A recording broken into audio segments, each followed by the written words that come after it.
Hi there, good morning, good afternoon, and good evening. So on this video, let's talk about how to fix the Roblox app from crashing. This goes for your iPhone and your iPad.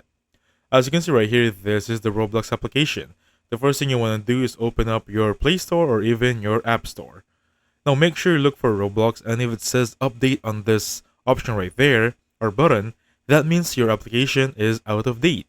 Simply update it and that might fix your problem. Alright? Next up, go to settings right here, clicking on that settings and looking for general. So looking right there, there should be a one that says background app refresh. Now if you have this enabled or turned off, meaning your Roblox might not work on the background. So make sure that this is turned on and make sure that on the Roblox, this one right there, just look for it. Make sure that is also turned on. Alright?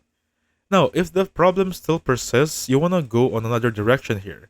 So go under settings again, go back, and look for the one that says iPhone storage. Should be under original or general again. Click iPhone storage for this one. And what you want to do here is look for the one that says, of course, Roblox. So if you cannot find it here, it might be under hidden application. Or basically, go back and show all. Look for the one that says Roblox here. There we have it. And basically, offload the application first. After offloading, delete the application and reinstall it. And I'm sure by that time, you will now have your Roblox fixed. Now, if the problem still persists for some reason, you can basically shut down your iPhone and restart it from the beginning. You can just delete your cache, delete your network settings, and the works. And that's it. So thank you so much for watching. I'll catch you guys on the next one.